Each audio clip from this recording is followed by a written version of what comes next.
Thank you for watching. I've got a personal message for you, and it's that you can make a major difference to the quality of life of people with dementia where you live, in your neighbourhood, and perhaps at national level. I want you to imagine a series of concentric circles. At the centre of the first circle, the smallest circle, is you. We can also imagine a person with dementia in your family or someone in your community. The point is, it's a single individual. Now, obviously, around that person, there are a series of other circles. And they start with the people with whom you share your home, those you know in your immediate community, the people where you work, with whom you work, and above all, the people in the organisations that you work in, especially those concerned with CBR. Now, we're going to skip a few circles, and we're going to go to a global level. And that could actually be the planet, because it's about things like climate change, the survival of the species. We'll come to that in a minute. But the level I want to talk about is the level of the United Nations. Most people think of the United Nations as an organisation that tries very hard to keep the peace in the world, and sometimes it succeeds and sometimes it doesn't. But it does a lot of other things as well. It has a side concerned with social and economic development. And at that level, in the year 2000, it launched the 2000 to 2015 Millennium Development Goals. And actually they achieved quite a lot in terms of improvements in the survival of newborn infants, the cure of certain diseases such as measles and so on, and it got an awful lot of girls into schools. But it forgot all about people with disabilities. They weren't mentioned at any stage, they weren't included in the indicators. Now, the lessons were learnt from that, and in January of this year, the United Nations launched 17 Sustainable Development Goals for 2030. So it's very early days, we've started on that. And those Sustainable Development Goals are launched with a commitment to leave no one behind. And this time, people with disabilities are mentioned, but unfortunately not people with dementia. But they're very good goals, and the disability movement learned a lesson, and this time they got involved from the very beginning, and they insisted that disability was included in the 17 Sustainable Development Goals, and some statistical indicators were included to make sure that they were accountable. So they were also about promoting climate change, education and social justice, and above all, to promote the human rights of people with, of everybody right across the planet. Now, these rights were first laid down when the United Nations first started in 1948, and they were then called Universal Human Rights. And they're for everyone on the planet. But it soon became clear that millions of people were excluded from these rights, and that included women, children, people from ethnic minorities, people with disabilities, and now, most recently, refugees. The last of the UN conventions to protect these minority groups was the 2006 Convention on the Rights of Persons with Disabilities. And that is our central interest, and that is what I want to talk about briefly. The difference between a declaration and a convention is that a convention is legally enforceable. And when a country, a government, ratifies it, it makes a commitment to implement that convention, principle by principle and article by article. And they can be held to account for that in international law. This time they have overlooked people with dementia, so it's going to be a struggle to ensure that they're included, and that is something that we are now beginning to do.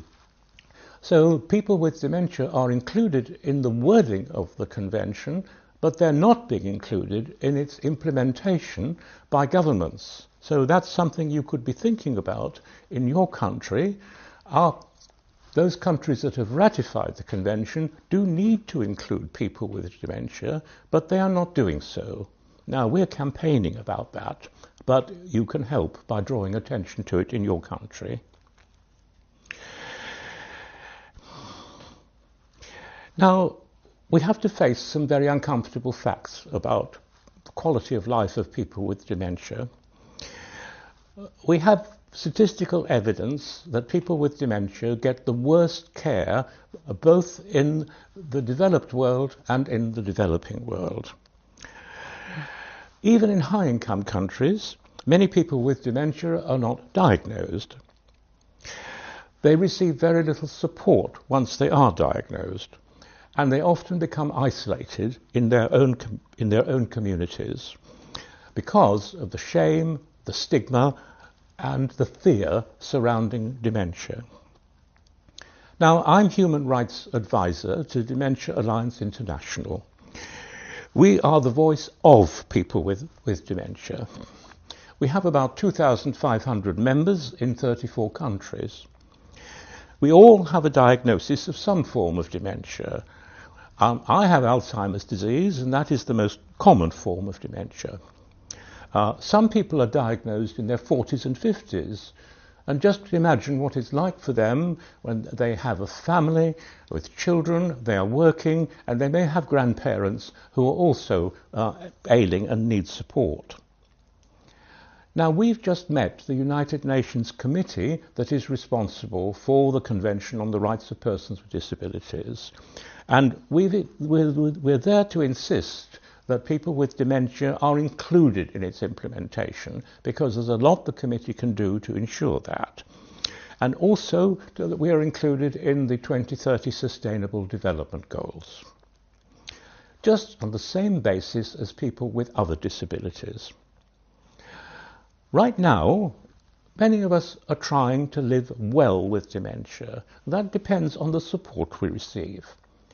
So what we're asking for is something you will recognize immediately, because we call it a rehabilitation pathway. And that should be comparable to the kind of support that someone would receive if they sustained a severe brain injury as a result of a road traffic accident, or a gunshot wound through the head, or a severe brain infection such as encephalitis. Now, the CBR approach is the ideal approach for people with dementia in low and middle income countries, because it's already in the community, not in some distant or expensive clinic. So CBR workers can support people who may have dementia. They can carry out some simple checks, work with other people in the community, in order to help them to remain active in that community and to participate in it almost at the same basis as they did before. That's why we're asking the UN and donors and the big NGOs to ensure that CBR is extended to older persons generally, and that will naturally and inclusively include people with dementia. So please, spread the message. Get it into the conference declaration. At the end of the day, it all depends on our individual values and priorities. Gerard Quinn, who's one of the people who put disability on the UN map around about 1992, put it like this. Listen to this carefully, because it is actually about you as an individual. The UN Disability Convention is a mirror to society. It makes us look at our own values. It forces us to acknowledge the large gap that exists between the myth system of our own values and the operations system of how those values are disregarded day to day in practice. As with all mirrors, we can look into them,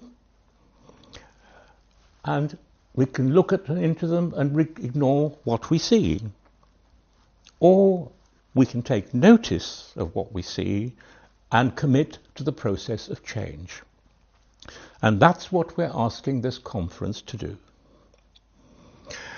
The world needs CBR as never before, so good luck.